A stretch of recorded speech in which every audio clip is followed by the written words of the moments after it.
Saying hello today from very, very busy Buenos Aires on an overcast November 4th, 2011 with my local expert bicycling guide. And Robin, now I remember your name, I got all confused for a second. See, that happens to me sometimes. Yes.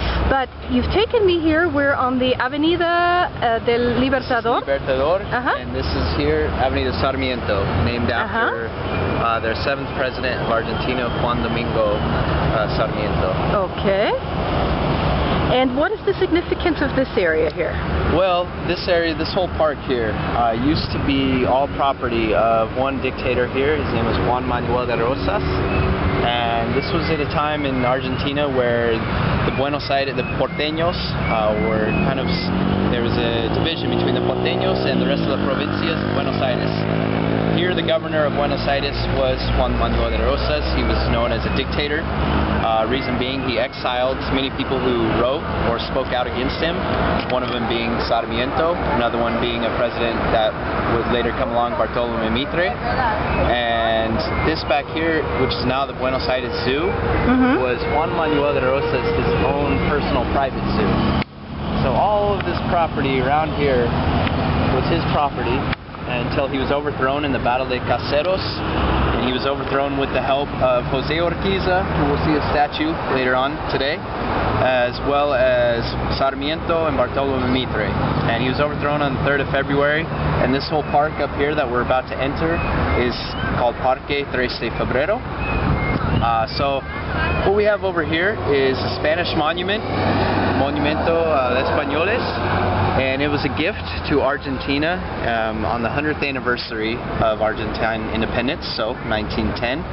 However, a gift to Argentina from? It was a gift actually from the Spanish community that was here in Argentina. Oh, I see. Okay. Had either settled here or had immigrated here. And it was kind of a gift as congratulations for your independence.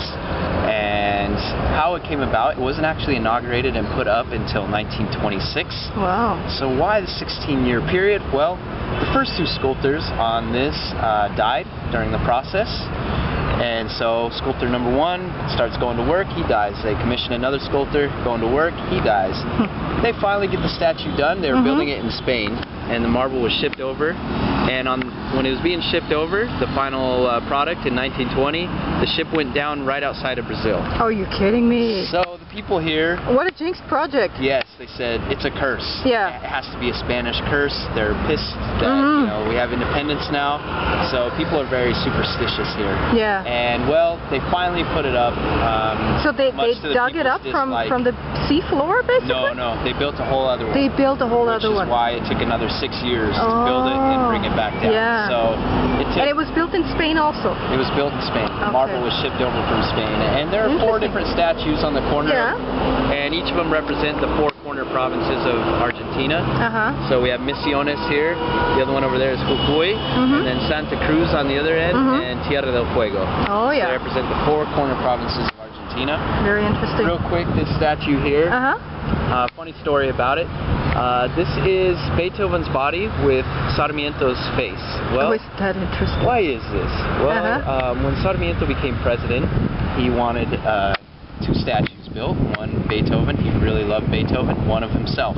The sculptors started working on Beethoven, and the government ran out of money. They said, you know what? We can't pay you for 2 sculptures.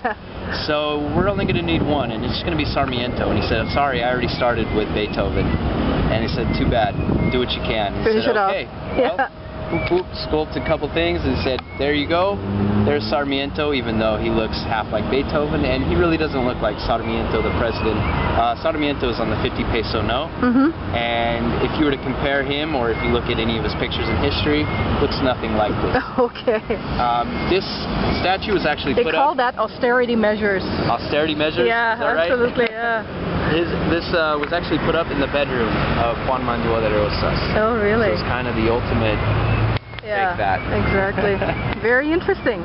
And what's our next stop going to be? Now what we're going to do, we're going to start entering into Parque 3 de Febrero, and we can take a look at the Rose Garden, or the Restaurant, and that was another product of Carlos Tais, who had a great influence on this whole area. His biggest project was Parque 3 de Febrero, and we'll see how the lakes came about. And if you have time as well, outside of today, we recommend checking out the Botanical Gardens, which was where Carlos Ties lived with his family. Okay, All right. cool. Sounds great. Thank you so much, Robin. All right, thank you.